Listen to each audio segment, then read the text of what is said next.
नमस्कार, मैं हूं पवन त्यागी। INDIA गठबंधन की मुंबई बैठक के तत्काल बाद तमिलनाडु के मुख्यमंत्री MK स्टैलिन के मंत्री बेटे उदयनिधि स्टैलिन का जो बयान सामने आया है, उससे एक बात ये साबित हो गई है कि ये जो INDIA गठबंधन है, इसका गठबंधन का मुख्य उद्देश्य सनातन संस्कृति और सनातन धर्म को खत्म करने का तो नहीं है। ये सवाल इसलिए उठ रहा है कि इसके पहले जो स्टालिन के बेटे ने बयान दिया है, उदयनिधि स्टालिन ने, उसने ये कह दिया कि सनातन धर्म एक डेंगू बीमारी की तरह है जिसको जड़ से खत्म करना होगा। मतलब इस देश में जो सबसे पुरानी संस्कृति है वो सनातन संस्कृति, हिंदुओं का देश, और कोई एक ऐसा व्यक्ति यहां आकर ये बयान दे दे और उसके बाद उसको पछतावा भी नहीं है। वो कहते हैं इसके बारे में, जबकि पत्रकारों ने कहा भाई इसको लेकर आपने धार्मिक भावनाओं को भड़काया है, आप किसी धर्म के बारे में ये कैसे कह सकते हैं कि ये एक बीमारी है और उसकी तुलना बीमारी से करते हुए ये आप कह रहे हैं कि इसका खात्मा हमें करना होगा। ये तो हेट स्पीच में आता है। इस पर बहुत सारे लोग सुप्रीम कोर्ट से सवाल कर रहे हैं कि क्या सुप्रीम कोर्ट के CJI या सुप्रीम कोर्ट इस पर स्वतः संज्ञान लेगा, क्योंकि हेट स्पीच पर हमने देखा है कई बार अगर भारतीय जनता पार्टी का कोई नेता कुछ बोल दे, कोई बजरंग दल का कोई व्यक्ति कुछ बोल दे, उस पर तत्काल हमने देखा है कि कोर्ट तक स्वतः संज्ञान ले लेते हैं कि ये तो हेट स्पीच है, इससे किसी की भावना आहत हुई है। और जब कोई यहां सनातन धर्म को खत्म करने की बात कर रहा है सीधा सीधा, तो क्या इस पर कोर्ट स्वतः संज्ञान लेगा? यह भी सवाल उठ रहा है कि ये INDIA का जो गठबंधन हुआ है, इस गठबंधन में कई ऐसे चेहरे हैं जो इस तरह की भाषा बोलते रहे हैं। आपको याद होगा समाजवादी पार्टी के जो नेता हैं स्वामी प्रसाद मौर्य, वो स्वामी प्रसाद मौर्य किस तरह की बातें बोल रहे हैं। कभी वो रामचरितमानस के पन्ने फाड़ने को कहते हैं, कभी वो रामचरितमानस की चौपाई पर सवाल उठाते हैं, और कभी वो कहते हैं कि हिंदू धर्म तो कोई धर्म ही नहीं है। मतलब ये दिखाई दे रहा है कि कहीं ना कहीं सोनिया गांधी के इशारे पर जो ये गठबंधन में लोग शामिल हुए हैं, इनका एक सूत्री कार्यक्रम दिखाई दे रहा है कि ये इस देश से सनातन संस्कृति को खत्म करना चाहते हैं, सनातन धर्म को खत्म करना चाहते हैं। और इसीलिए देश के गृह मंत्री अमित शाह जी ने भी एक रैली के अंदर ये सवाल पब्लिक से पूछ लिया कि आप जिस पार्टी को चुनने जा रहे हैं, राजस्थान में वो एक रैली में बोल रहे थे, और गृह मंत्री ने कहा कि देखिए, वोट के लिए सनातन धर्म को खत्म करने की बात करने वाले लोग वो कांग्रेस में शामिल हैं, कांग्रेस के साथ गठबंधन में हैं। वो कहते हैं कि अशोक गहलोत जो राजस्थान के CM हैं, उनको वोट देने का मतलब है कि सनातन धर्म को राजस्थान से खत्म करना। और ये हमने देखा है कि जिस तरह से वहां कन्हैया लाल की हत्या हुई, उसमें जो सरकार का रोल था वो हमने देखा, और वहां जो कट्टरपंथी सोच के लोग हैं उनके साथ किस तरह से सरकार खड़ी है। और यह अलग इसका उदाहरण नहीं है, इसके अलावा हमने छत्तीसगढ़ में देखा। और इसको बता दूं, छत्तीसगढ़ में वहां गृह मंत्री अमित शाह बोल रहे हैं, वो कह रहे हैं सत्ता आपको चाहिए मगर किस कीमत पर। आपको सत्ता चाहिए तो वो आप सनातन धर्म का अपमान कर रहे हैं, और वो कह रहे हैं कि सनातन धर्म को समाप्त कर देना चाहिए। ये गृह मंत्री ने पब्लिक से सवाल पूछा, और ये छत्तीसगढ़ में उन्होंने सवाल पूछते हुए कहा कि देखिए, कांग्रेस कहती है मोदी जीतेगा तो सनातन राज आ जाएगा। ये राहुल गांधी का बयान है। उन्होंने कहा राहुल गांधी कहते हैं हिंदू संगठन लश्कर-ए-तैयबा से भी ज्यादा खतरनाक है। ये राहुल गांधी का बयान आया था। और इन्हीं के एक नेता का जिक्र अमित शाह करते हैं कि कांग्रेस के एक नेता ये कह रहे थे कि ये तो बोको हरम और ISI से भी खतरनाक RSS है। इस तरह से हिंदू आतंकवाद शब्द ये पहली बार अगर किसी के मुंह से सुना था। दुनिया में कोई नहीं कह रहा कि हिंदू आतंकवादी है, हिंदू आतंकवाद फैलाता है, ये दुनिया में किसी ने नहीं कहा। लेकिन भारत में कांग्रेस के नेताओं ने इस शब्द को गढ़ा और प्रचारित किया। यानी सोची समझी एक रणनीति के तहत सनातन धर्म को समाप्त करने का प्रयास चल रहा है।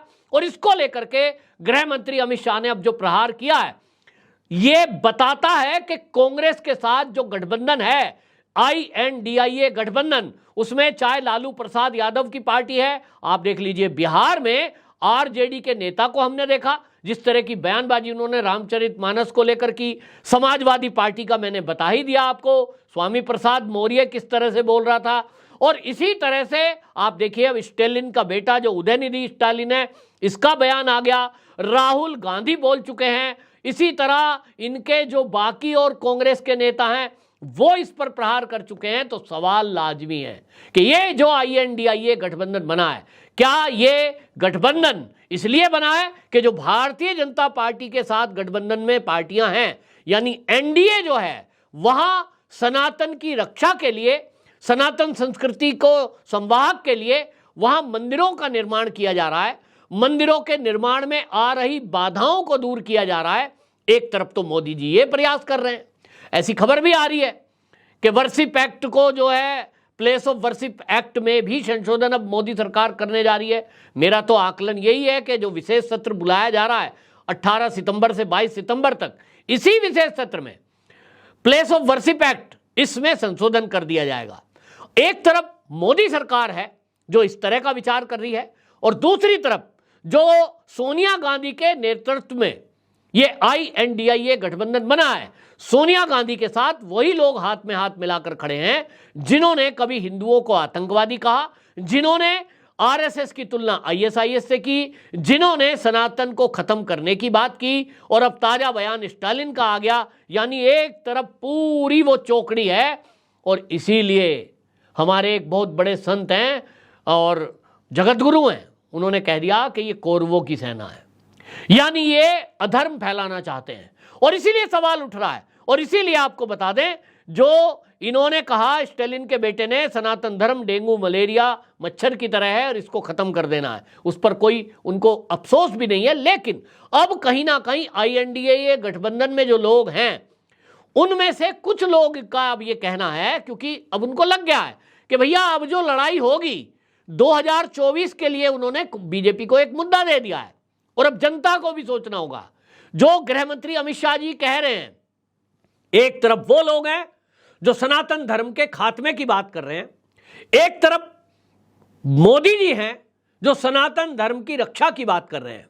अब देशवासी जब वोट डालने जाएं 2024 में, और 24 के पहले अभी 5 राज्यों के चुनाव हैं, चाहे वो राजस्थान है, फिर चाहे छत्तीसगढ़ है, फिर चाहे मध्य प्रदेश है, चाहे फिर वहां जो है आप तमिलनाडु है, ये जो आप चुनाव में जाएंगे वोट डालने, तो ये सोच कर जाना कि किसको वोट दे रहे हो।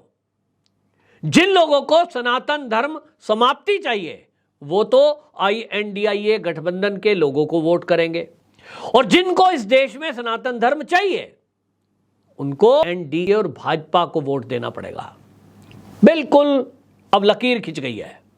गृह मंत्री अमित शाह जी ने पब्लिक से भी पूछा, उन्होंने छत्तीसगढ़ में आम पब्लिक से पूछ दिया, बताइए भाई, क्या आप ऐसे लोगों को वोट करेंगे कि जो सनातन धर्म के खात्मे की बात करते हो? तो पब्लिक ने एक सुर में बोला, नहीं। आपकी क्या राय है?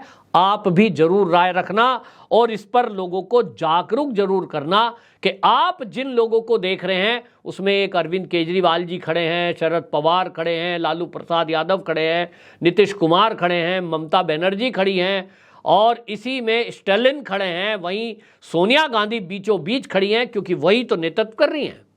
क्या उनके एक षड्यंत्र के तहत ये सब कुछ चल रहा है? और ये आज से नहीं चल रहा। देश के गृह मंत्री अमित शाह जी ने इसका इशारा भी कर दिया कि जिस तरह से छत्तीसगढ़ में धर्मांतरण हो रहा है, जिस तरह से पंजाब में धर्मांतरण हो रहा है, आप देखिए एंटी कन्वर्जन लॉ मोदी सरकार लाई, लेकिन उनको कई राज्यों में इसीलिए उसको इंप्लीमेंट नहीं किया जा रहा क्योंकि वो चाहते ही नहीं है कि जो सनातन धर्म में कन्वर्ट किया जा रहा है लोगों को, सनातन धर्म से बाकी धर्मों में ये वापसी आए या ये रुके। और इसीलिए ये बड़ा देखने की बात है। लेकिन आपको ये भी बता रहा हूं, जैसा मैंने कहा, कांग्रेस के अंदर से कुछ चीजें आने लगी हैं। तो कांग्रेस के ही एक प्रवक्ता हैं और वो प्रियंका गांधी वाड्रा के ज्यादा निकट हैं प्रवक्ता कांग्रेस के प्रमोद कृष्णम, वो कह रहे हैं सत्य सनातन के बिना भारत की कल्पना नहीं की जा सकती। सनातन को मिटाने का ख्वाब देखने वाले भारतीय नहीं हो सकते। अब ये एक प्रवक्ता है, अगर जब इस पर कोई बात होगी तो कहेंगे साहब ये तो उनका विचार है अपना, क्योंकि वो एक धर्मगुरु भी हैं। तो प्रमोद कृष्णम एक धर्मगुरु हैं, उनका ये विचार हो सकता है, लेकिन क्या ये कांग्रेस का विचार है? कतई नहीं है। सोनिया गांधी का ये विचार है? कतई नहीं है। वो तो सोनिया गांधी का आप अगर पूरा हिस्ट्री खंगालेंगे तो आपको कई चीजें मिलेंगी। मैं इसको यहां नहीं रखना चाहता क्योंकि विवाद हो जाएगा, लेकिन ये पक्का है कि सोनिया गांधी के नेतृत्व में जो ये INDIA गठबंधन बना है, इनका कोई मुद्दा नहीं है, कोई एजेंडा नहीं है, केवल सनातन धर्म के समाप्ति के लिए ये मोदी को 2024 में तीसरी बार प्रधानमंत्री नहीं बनने देना चाहते। एक ही एजेंडा है, क्योंकि इनको पता है कि मोदी जी अगर तीसरी बार भी प्रधानमंत्री बन गए तो चौथा नंबर तो फिर यहां योगी जी का आना है और फिर तो ये हिंदू राष्ट्र घोषित हो जाएगा। और इसीलिए साफ साफ बोला है राहुल गांधी ने कि अगर मोदी जीत गया तो ये तो सनातन धर्म जीत जाएगा, हिंदुत्व जीत जाएगा। विचार आपको और हमें करना है कि हमें किनको चुनना है, सोनिया गांधी की टीम को जो सनातन को खत्म करना चाहती है, या मोदी जी की टीम को जो सनातन धर्म की पताका फहराना चाहते हैं पूरे विश्व में। राय जरूर बताना। वंदे मातरम।